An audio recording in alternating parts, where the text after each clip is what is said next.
press, members of the public, those present in this room and who are watching us online. This is the meeting of the Isle of Wight Council's Policy, Finance and Resources Committee meeting of Thursday, 3rd of July, 2025. Wait a moment.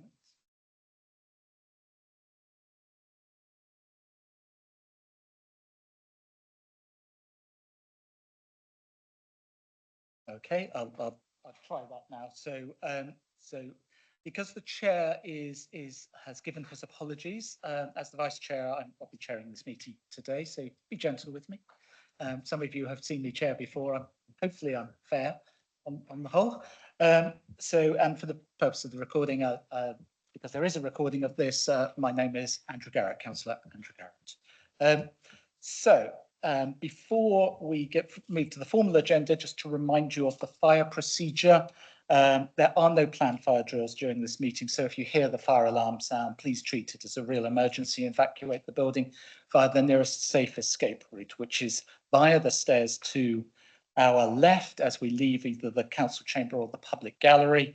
We exit via the door at the back of the building and walk across the inner car park to the evacuation point, which is the pavement opposite the police station. The lifts, of course, can't be used in the event of an emergency, and we should not re-enter the building until we're advised it's safe to do so by a member of staff. This has only ever happened to me once in a meeting, but it is important that we remember what we should do should it happen. So now we can move to the agenda proper. First of all, the apologies that we've had. We've had an apology from, as I said, the leader of council, the chair of this committee, Councillor Phil Jordan. And we've also had an apology from Councillor Brading, who is now being substituted by Councillor Ward. That's right? No other persons? I haven't missed anybody. That's great, thank you. And then the next item, the next item of business is the minutes of the meeting. Sorry, I'm just getting my laptop. The minutes are before you at pages 5 to 12. They are of the meeting of the 5th of June, 2025. They're put before us for accuracy and not for discussion. So I will move from the chair that they are an accurate record of that previous meeting. Do I have a second? One of the Chris's, Councillors Quirk and Jarman, were both there at the same time. So it's moved and seconded. Anybody who does feel there's an inaccuracy? Otherwise, I'll take a vote. Those in favour that they are a correct record, please show. I think that was unanimous. It wasn't? No? Oh, Councillor Stevens. So.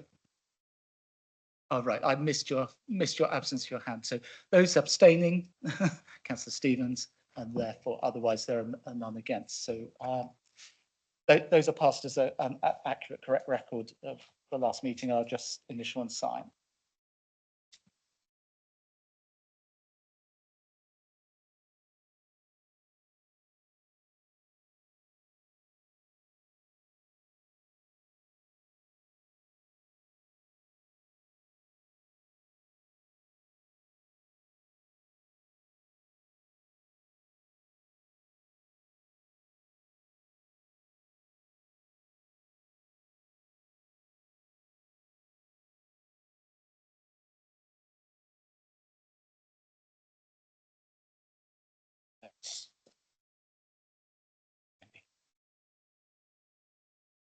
So the next item on our agenda is for members to declare any interest that they may have in matters on this agenda.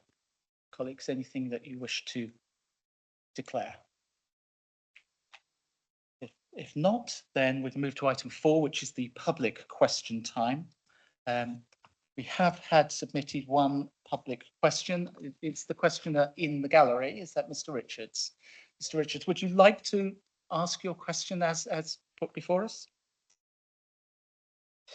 Thank you, Chair. This question was submitted for the attention of Councillor Jordan as leader of the council and also leader of the leading political group. A recently published Isle of Wight Council promotional video showcases local businesses in Newport Town Centre. The first business featured is a self-declared interest for the councillor in your political group who chairs the Economy, Regeneration, Transport and Infrastructure Committee. In light of the Policy, Finance and Resources Committee's responsibilities for strategic policy direction, resource oversight, compliance and ensuring good governance, can the Chair confirm what process and criteria were used to select the businesses featured in the video and whether the councillor declared a pecuniary interest or had any involvement in the commissioning, approval or production of the video? Thank you, Mr. Richards. I thought it best that we have an answer for you rather than delay that to a meeting where Councillor Jordan would be present. But if he may, of course, and you may wish to follow up with him on this answer directly, because as you note, he is the leader of that group. The response I have is obviously to thank you for your question regarding the video featuring local businesses in Newport Town Centre, which was recently shared on social media. The council can confirm that the councillor in question had no involvement whatsoever in the commissioning, approval, filming or production.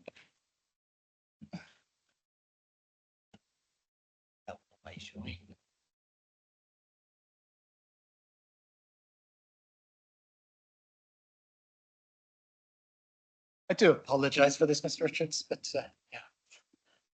So the council can confirm that the councillor, maybe I'm speaking a bit too loudly, the councillor in question had no involvement whatsoever in the commissioning, approval, filming or production of the video. The short clip was created by a member of the council's in-house team with the aim of highlighting some of the independent businesses in Newport. A further video was produced over the festival weekend showcasing a wide range of local businesses from across the island. Additionally, a similar video was filmed in Ventnor last year, and the council plans to continue filming in other island towns and villages to support and promote our vibrant independent business community. At the time of filming, the team member was unaware of any connection between the councillor and the business featured. To avoid any potential misunderstanding, the video has since been removed from all council platforms. I hope that at least in some way satisfies you, Mr. Richards. But is it possible for a supplementary? Is it not? Is it not? Yes, indeed. Yep, thank you. I may not be able to answer as fully. Absolutely. I appreciate, Councillor Garrett, that you're in the hot seat tonight, and I will attempt to abide by your wishes to be treated gently. My supplemental is, does this committee consider it is fair on the other businesses that were featured in that video who have lost out on valuable promotional content from the council because of the oversight of a member of the team that put the video together? I think the question is there when somebody has an oversight, or it just simply doesn't have the information available to be able to apportion a particular sort of blame or fault to somebody. It's very difficult. I think it might be worth if you want to follow up with me whilst Councillor Jordan is still on leave, then just get in touch and we can have a conversation. If there is something that you feel that I can certainly help whilst Councillor Jordan is away to follow on from this. That's the best I can offer you at the moment. Thank you very much. You're indeed welcome. Are there any other public questions? In which case we will move on to members' question time.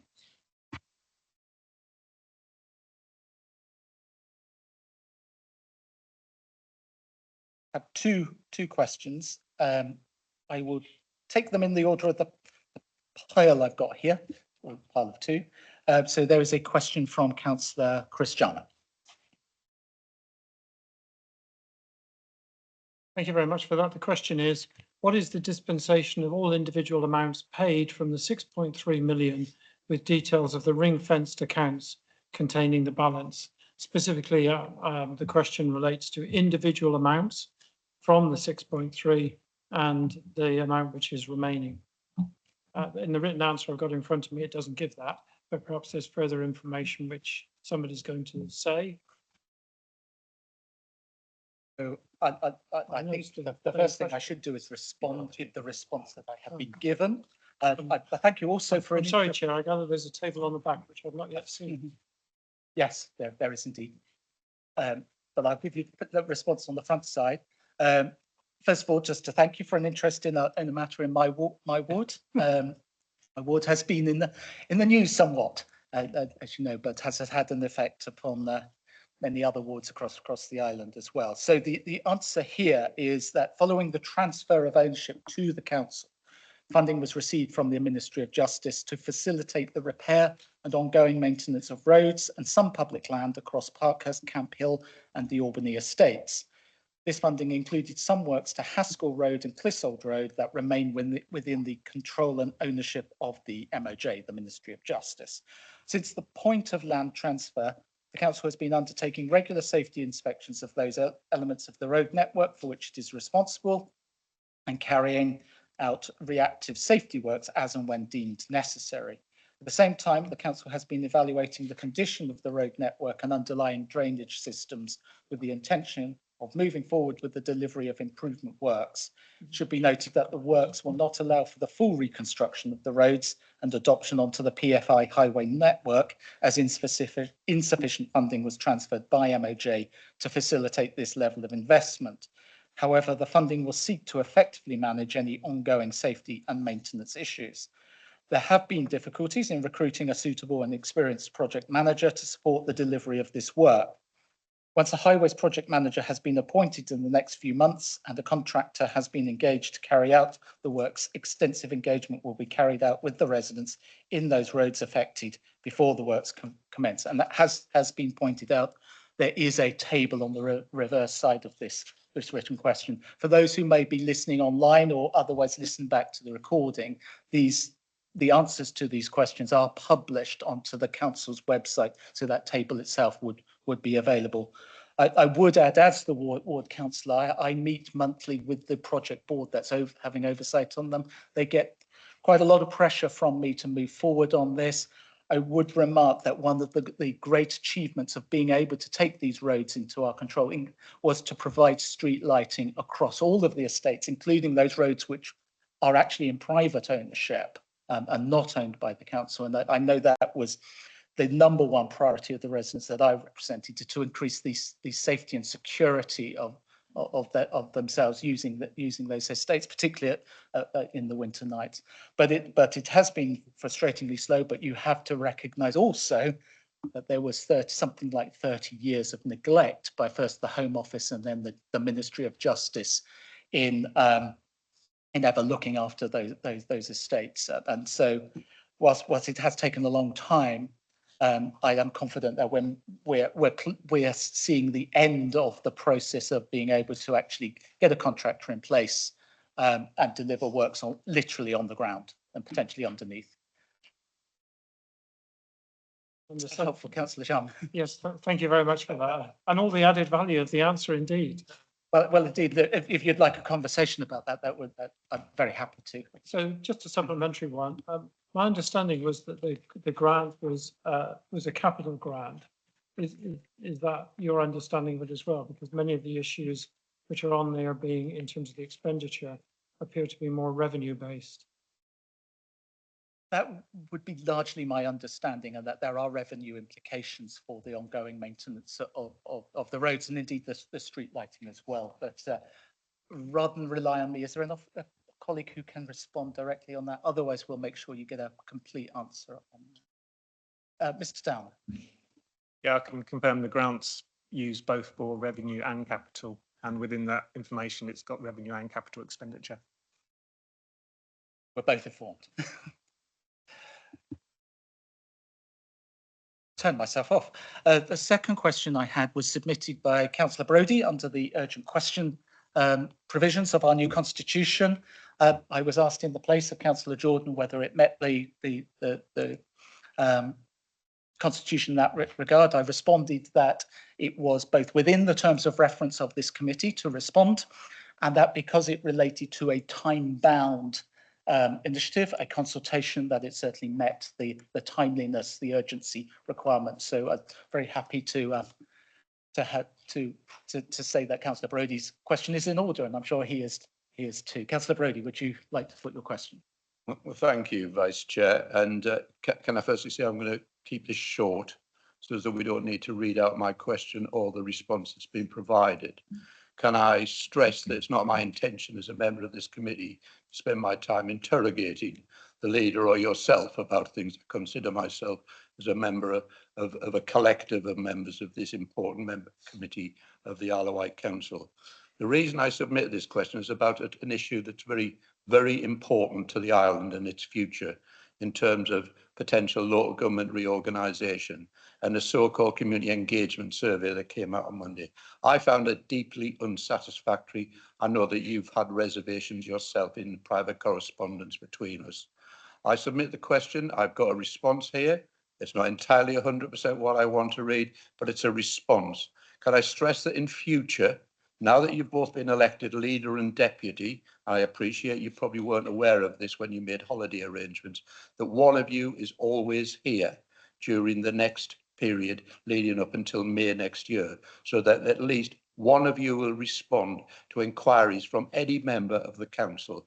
This is now on the public record.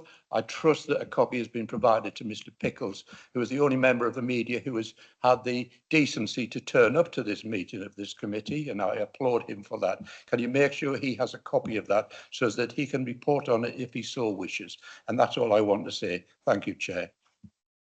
Thank you, Councillor Brodie. You're absolutely right. And in making my holiday arrangements myself, I had not anticipated my move to the role of deputy leader. Also I was had to answer to my better half as to when that timing would happen. I did stress to the chief executive and all the senior officer team that I could be contacted, and indeed I did have other contacts during the week which I had to deal with, not council related, but I was in contact. I've also made sure that everybody knows when my next holiday is planned, so I can't control the leader of the council, but I certainly can be sure that the leader of council and senior officers know when my next holiday is. It is actually in the first 2 weeks of September, so you will miss me at the next meeting. You'll have a colleague substituting. I know you don't want me to read the whole of the answer, but I would say, actually, Councillor Brodie, your remarks, your question, the remarks of others, Councillor Jarman included, did stimulate some thinking. I spent 25 years of my life in public relations. I had struggled with aspects of the survey as I was looking through it.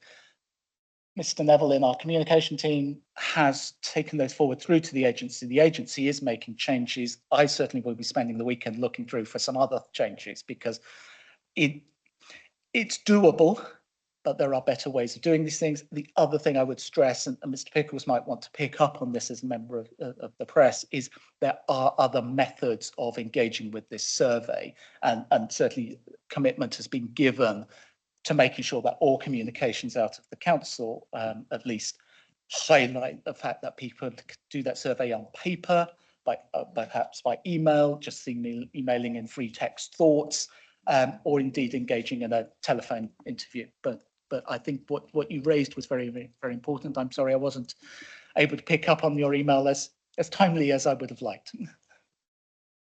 Yeah, thank you, Chair. I appreciate that. And it's important.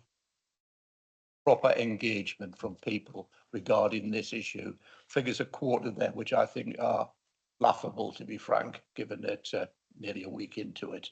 And hopefully we can improve the response and show that there is real community engagement about local government reorganisation, just as I hope we will get over the even thornier issue of devolution. Thank you, Chair. Thank you for that, Councillor Brodie. So I think that completes that constitutional part of members' question time, but members may raise, I don't think I can't recall the constitution. Does it allow for 3 questions at this point? It does not. So questioning otherwise is. Chair, point of order or whatever it comes up, there was another written question submitted. Yeah, there was. I was asked for my view on that. Questions need to be within the terms of references of committees, and I gave my advice was that the committee that looks after transport matters which meets next week, was the best place to direct that question to that. And it appears that my advice has been taken on board, and that's been communicated to the councillor in question. So, yeah, okay. I'm advised that we may still be in the process of letting that councillor know of that decision. It doesn't stop that question being asked. It's just making sure it's asked in the right place. And as a committee-based system, it is going to be really important that we direct questions to the right places. But all committees should act as a single open door, so that we'll at least channel it on to the right place. It won't just rib up those. Yeah. Thank you for that, Chair. Could you just confirm if the question is automatically passed to that other committee, or does the member need to resubmit it? And if so, by what date? It's automatic. That's my understanding that it would be. That's what I meant by no. It's not a closed door. As once it's come in, it would generally just move on to the right place.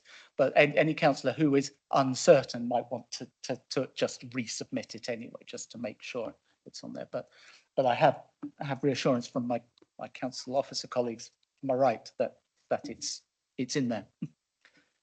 Okay. Which means we now move on to item number 6, that matters for decision.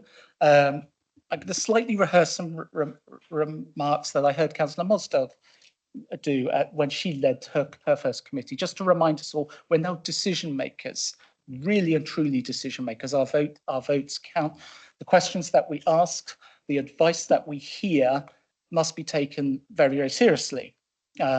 We can't, for example, just decide to I'll use a mathematical analogy, decide to resolve that pi equals 3 because 3 is a simpler number to use than something that's infinitely long, because pi is not equal to 3. So we have to, it's a torturing of the analogy, but basically we employ as a council professional officers to give us advice.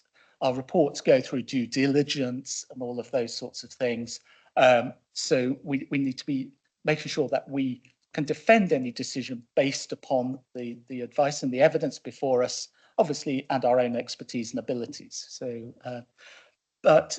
this item, it was referred to this committee from the last committee because the committee felt at its last meeting that it needed more consideration to bring it more in line with a council resolution of January this year.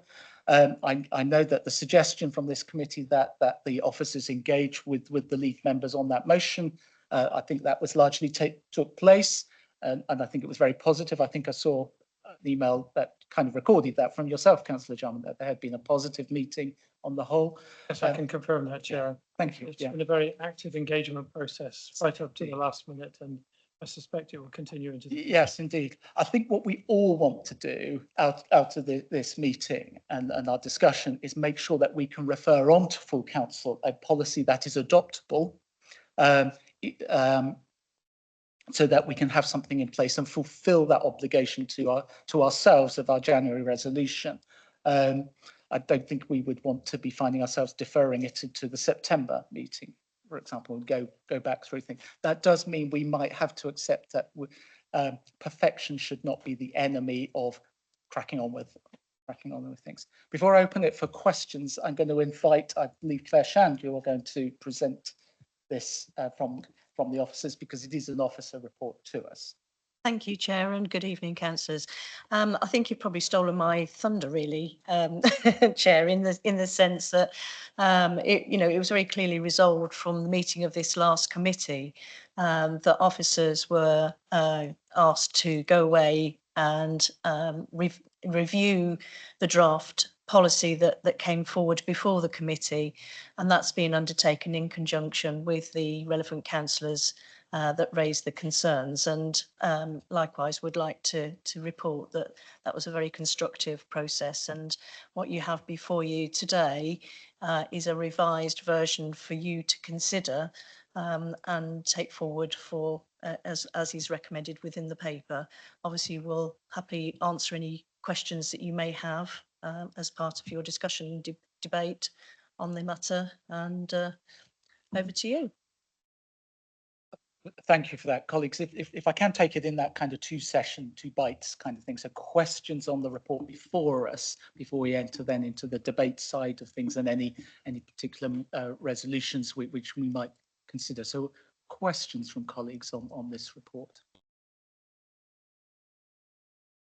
Councillor Bacon. To ask one. I fully support the overall aim of this policy, but I do note the risk section in the report, and there's a lot in here about if full council becomes a final decision maker in these matters, that will cause delay. And any of us who've been involved in buying, selling houses, whatever property deals, know that delay can often be the genus of problems, and a number of examples that are given in the paper. I think there's possibly a side issue about confidence if all decisions of this nature also are taken to full council, but I'll put that aside for the moment. I think delay is a concern, and thought I'd phrase a question this term to, I suppose, Mr. Cook and Mr. Haig. If this process with full council approval had been in place, say, over the last 4 or 5 years, do you think any disposals would have been affected positively or adversely if there was that process in place? Do you think there are any examples where that risk of delay that's highlighted in the report may have come to fruition? Through you, Chair. Over to you. Yes, through me. Yes, it's difficult to be specific about any of these disposals, but generally, yes. Delays are the enemy of doing these deals, and these deals are constantly moving, constantly changing. We're constantly having to get new or change the instructions, and we need to do that as quickly as possible. So the more decision-making processes we put in place, the more difficult it will be to gain confidence in the market amongst people who we're trying to do business with. Not impossible, but yeah, as a general rule, it does make it more difficult. And conversely, the simpler the process, the more streamlined we can have a decision-making process, the quicker we can make decisions, put decisions in front of decision makers and make those decisions, the better.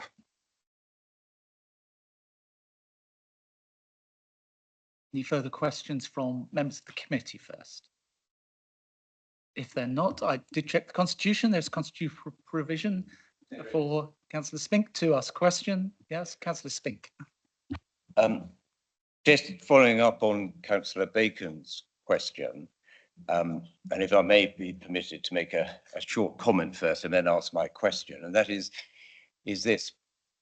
I think it's right that the reason in the main that full council resolved that they should be the decision maker is that there has been considerable public disquiet about decisions to dispose council property being made rather secretly. I appreciate that that's not the decision of the officers who are here today, but so that they can appreciate it. For example, not the details aren't fully known even to corporate scrutiny. I know corporate scrutiny no longer exists. And if, I'm not saying it should be, because it's a resolution of full council, which stands that it should be full council who takes this decision. I'm not sure it's for this committee. They can recommend that full council reconsiders it after a period of 6 months, or if they get the 1/3 members to reconsider it. But I do think our duty is to make the disposal of council property as open and transparent as possible. And if this committee is going if to you could recommend, move to the question side of things, Councillor Spink. Some matters are so complicated that you have to set the ground. If this committee is going to recommend that full council reconsiders, then I would ask this committee to consider how, this is my question, how the process can be more open and transparent and dispel this feeling of secrecy, because that's very important in my opinion. Thank you. Councillor Spink, thank you for that and for your comments beforehand and the work that you have been doing with the officers to make sure that this policy is one that may well be adoptable and work towards that. Your question is heard. It's some in terms of, I can't answer for my colleagues, but they will have that in mind, I'm sure. I'm not limited to one question under the Constitution because I'm present as a councillor and it's an agenda item. I think we're going to check that, but I'm also going to be lenient. So, but I'm going to check that because it does say on item 5 that it's a councillor can ask the chair of any committee a question without notice upon any items. But a is a singular. But I am going to be. Is that the provision though when you're asking a question about an agenda item? I didn't think it did specify a. It's it says upon any item on the agenda when that item is under consideration by the committee. You can ask a question. Yeah. It feels like something that may have to go on the snagging list for our review. I think I'm going to be lenient, Councillor Spink, but I think it's because we're learning where we're going with this committee system. I think it's important we just check. Mr. Thorne, can you tell me what the Constitution says?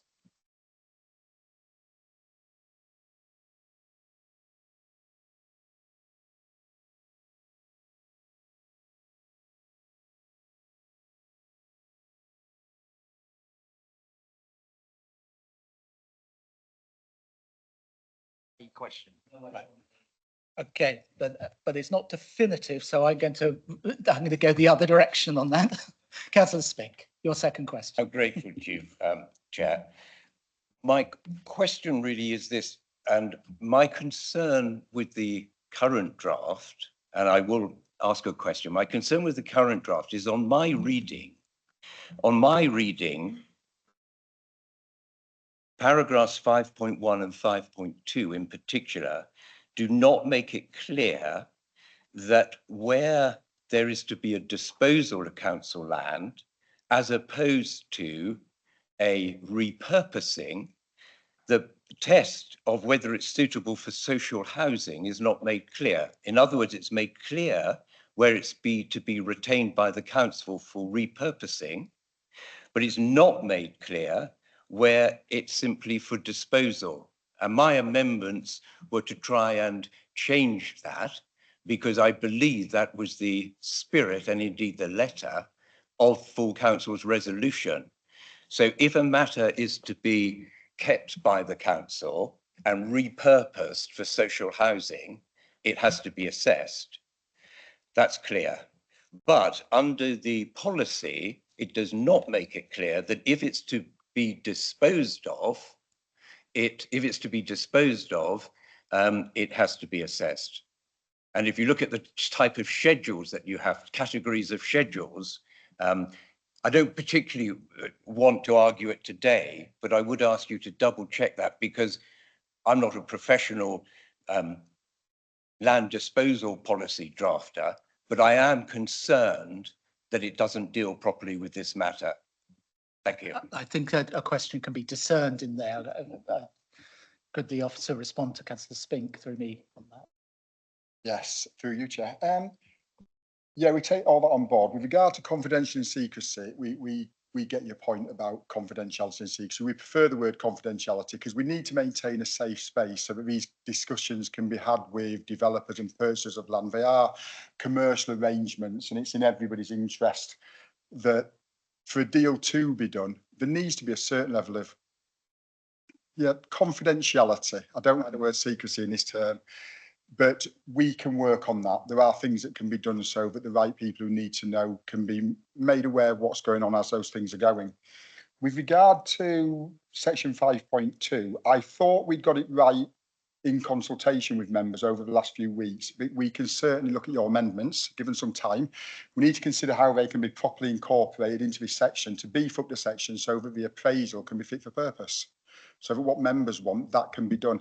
there is a level of trying to find out what members wanted, because this came to full council before. We've interpreted what we felt was required, because we've not done this before. And if we've fallen a bit short of that, we can certainly beef it up. Thank you. Excuse me. Thank you for that response. Any other questions on this? Otherwise, we'll move into the debate side of things. You have a question, Councillor Blake.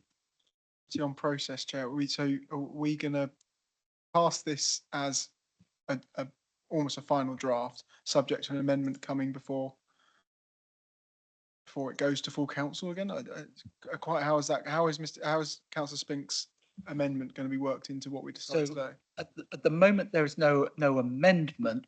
Councillor Spink is not a member of this committee, so he can't move an amendment. What I was thinking I would do is I will move from the chair the recommendations before us. You can always amend those to include other things, and I would recommend not necessarily seeking to bring in all those amendments straight away to the policy, but to pass them to the officers so that they can incorporate as many of those, if they can, by the time a policy needs to go to full council, bearing in mind full council itself can also amend policy. So there are a double bite of cherries on this. What I'd be concerned about is the document that I saw yesterday has a lot in it that I'm always very cautious. I was, Councillor Spink, your predecessor. I'm very cautious about the governance side of things and due diligence and the whole processes that we are required to go through as a council. But at the same time, I don't want those to trample over the ability of members to achieve what they want to achieve for the council. So I will move from the chair that the committee notes the risks associated with this policy approach outlined in this report, which is paragraph 17 to 21, and agrees the land and property to asset disposal policy and recommend its adoption by full council. I'll seek a seconder on that, but remind you that any amendment can also be discussed on that. So is anybody prepared to second me on that, allowing Councillor Brody? Thank you for that. Now I can open that to debate and indeed any amendments that might wish to be brought forward on that. So Councillor Stevens and then Councillor Jarman.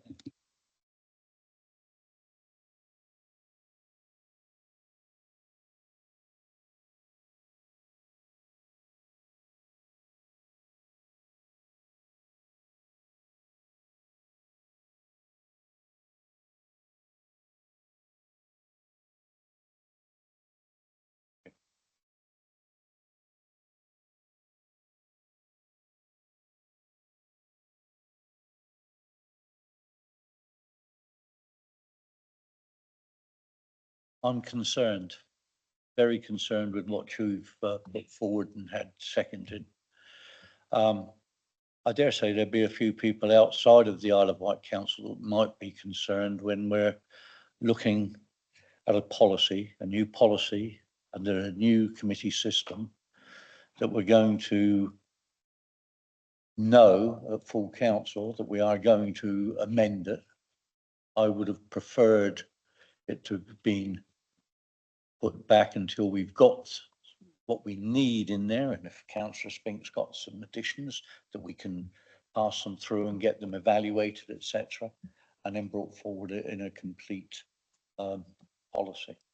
It's my concern, Chair, and I just feel that I don't want to dwell on new policies and what have you. I want the committee to work and work well, but I want to make sure that we got the tools to do the job, and so the officers.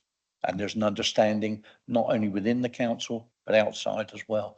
We need the confidence outside the council to grow the business and get some good positive work done. Thank you. Thank you for that, Councillor Stevens. In my opening remarks, I said I'm sure the committee would like the full council at its forthcoming meeting to adopt a policy and fulfil its resolution from January. I could suggest that perhaps that having moved paragraph B, that we insert into it words to the effect, these are just words to the effect at the moment, that we refer it to officer agrees the land and property to asset disposal policy, subject to referring it to officers for additional amendment such that it can be but such that it be then recommended to full council for adoption by full council at its forthcoming meeting. Would that sort of be that? I'm very keen that there's a lot of work being done by officers, a lot of work being done by colleagues to get here. I just don't want us to fall at that final hurdle. And I'd always say every policy is under review. And indeed that, and one thing I do like about this is that flow chart approach that's in there, which I think includes the 6-monthly review of this policy. So, oh yes, terrible. I had a seconder, and Councillor Brady, do you second that as a form of words? Would that be okay to do? And that would allow officers to take on board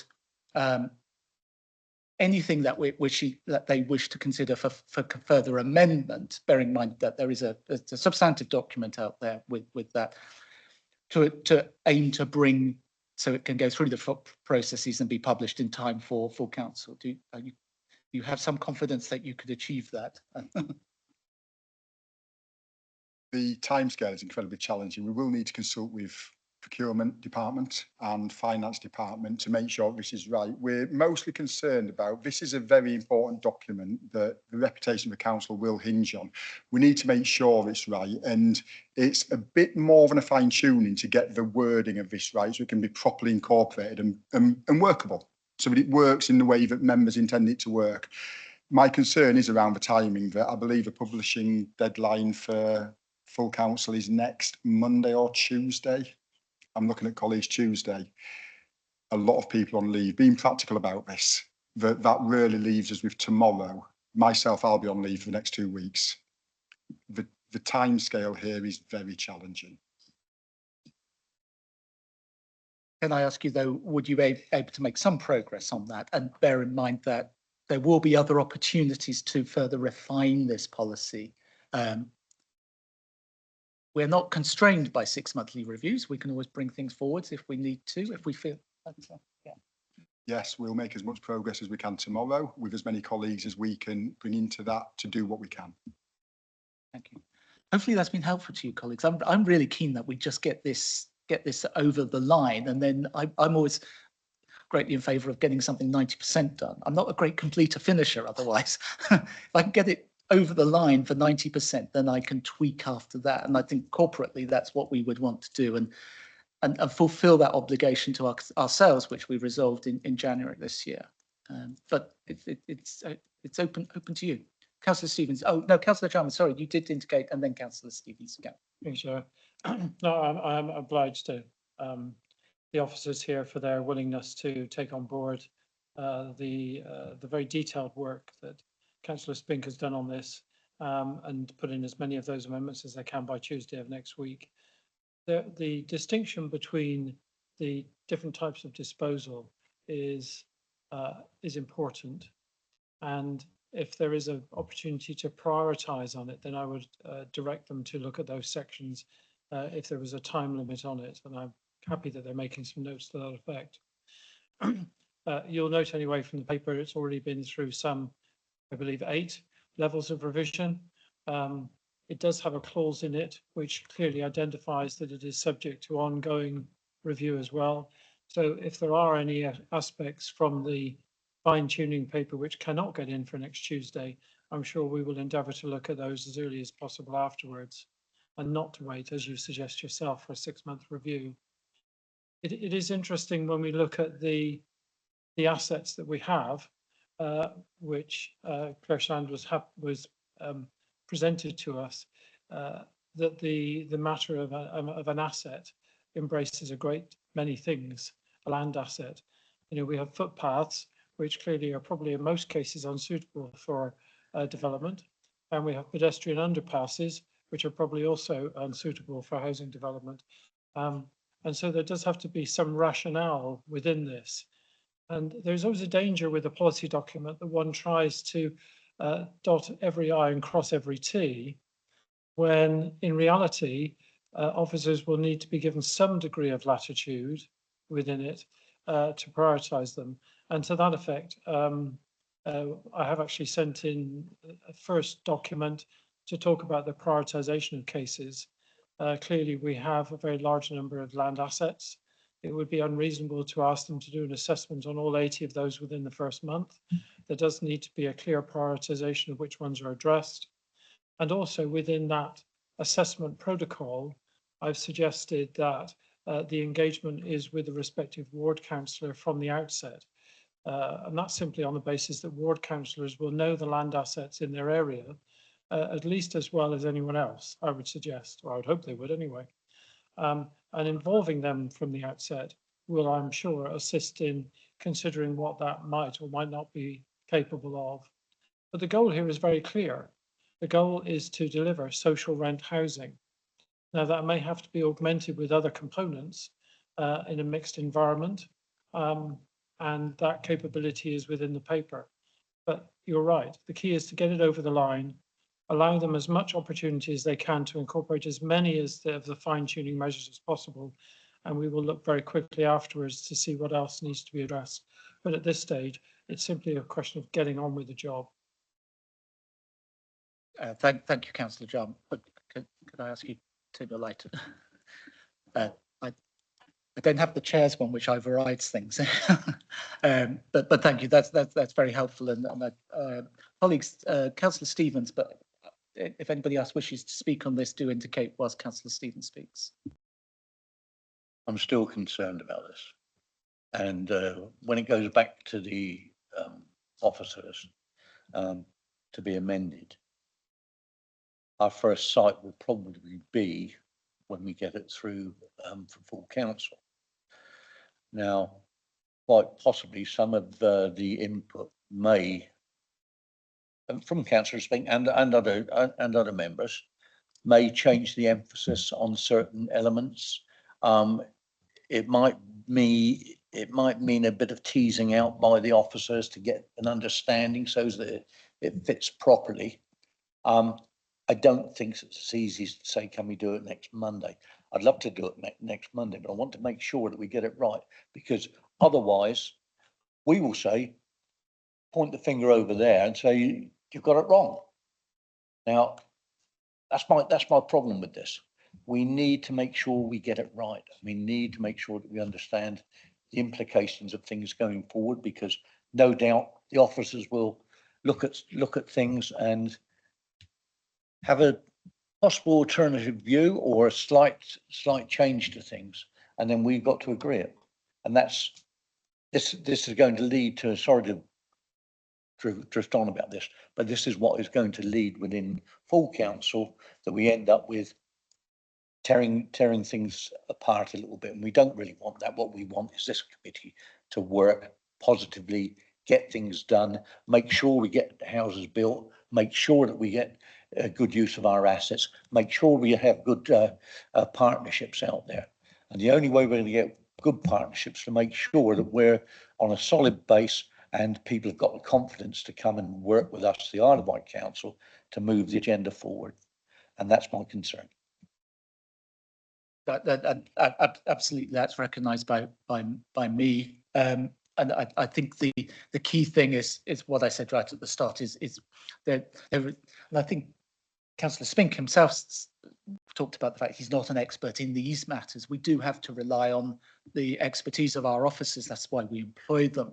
So the judgments they'll make about those amendments may not completely satisfy all of us. It is about getting us to a document where that full council, which is the ultimate decision maker on this one, can then consider, and of course could consider some more amendments, plus also the processes that are inherent within the policy as drafted, if adopted, that it would be reviewed.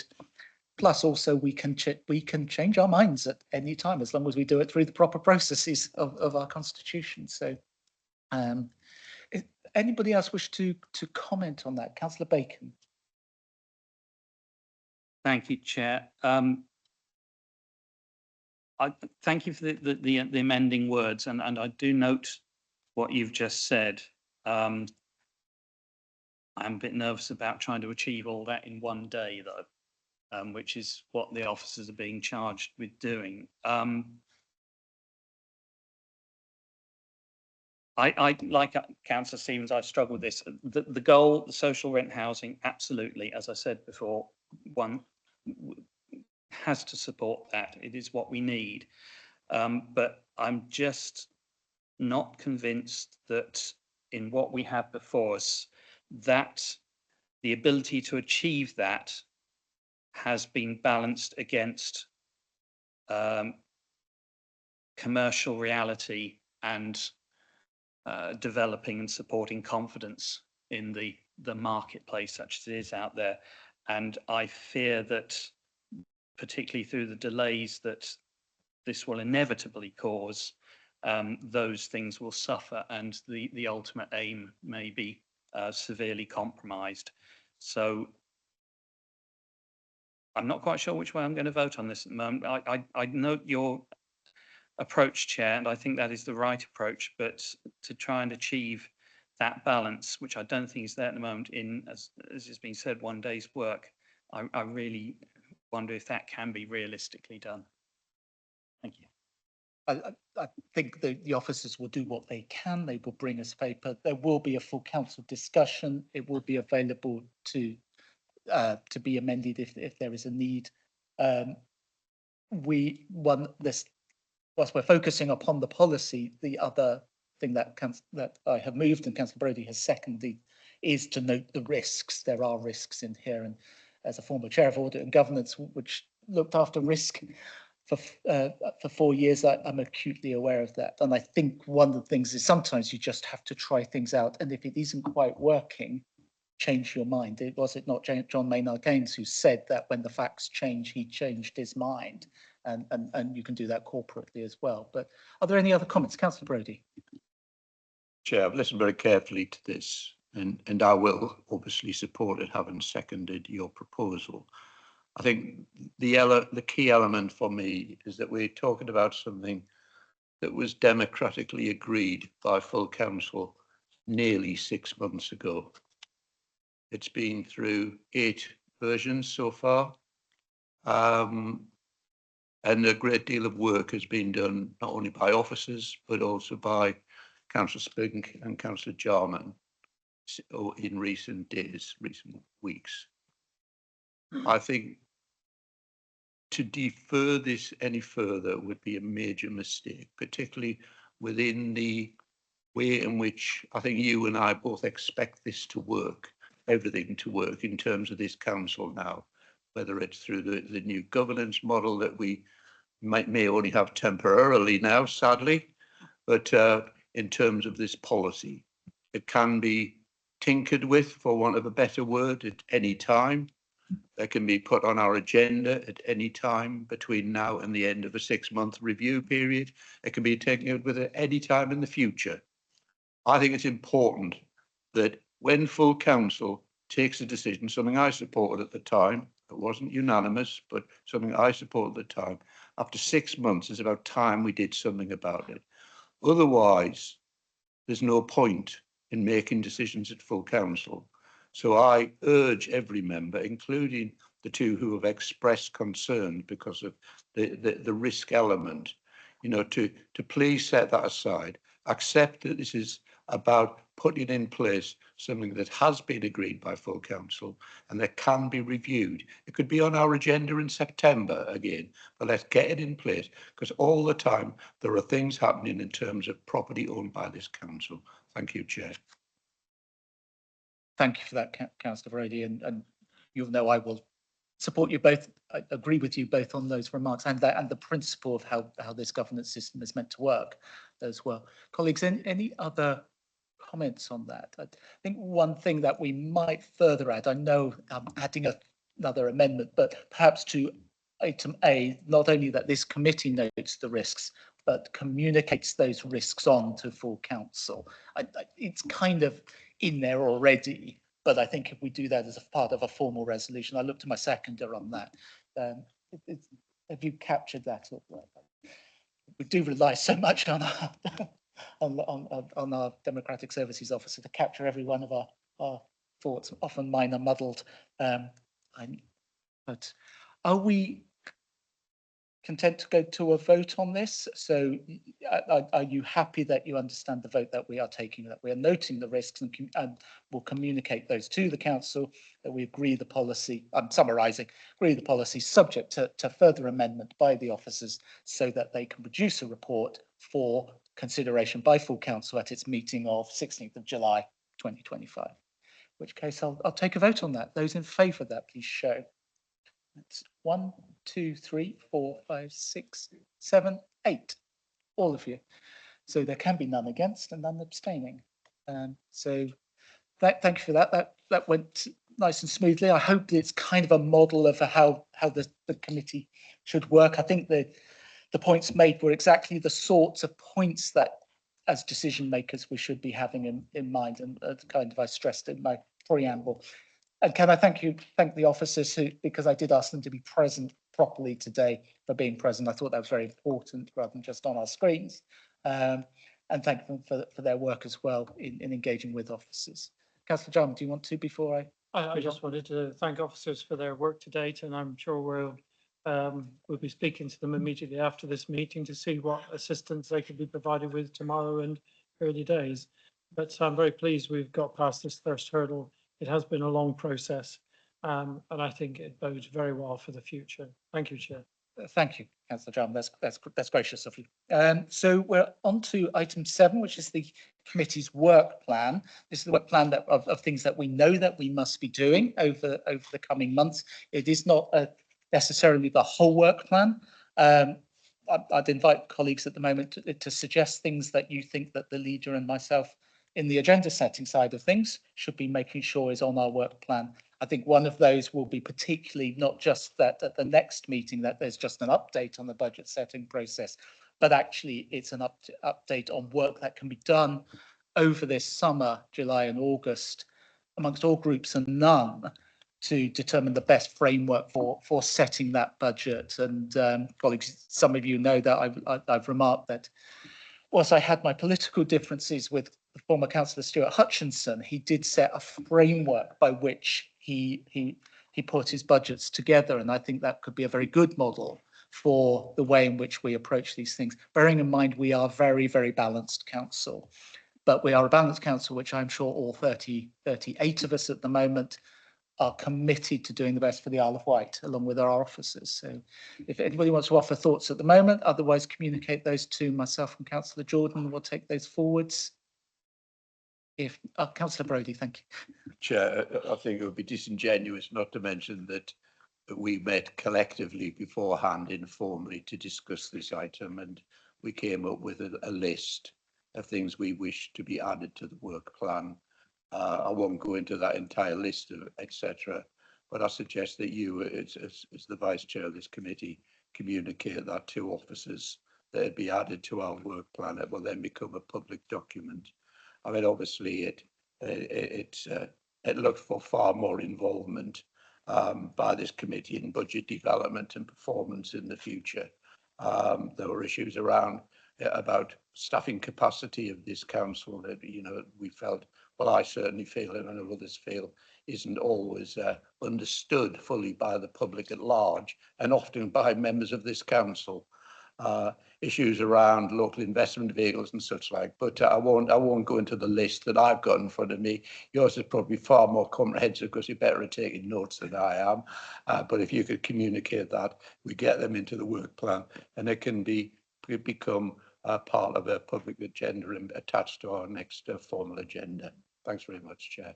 Certainly, and I will do what I can to make sure that we've engaged with all of you. I know the model that Councillor Mosdale's using is very, very collegiate. I'm sure Councillor Jordan, who is the chair of this committee, will want that process.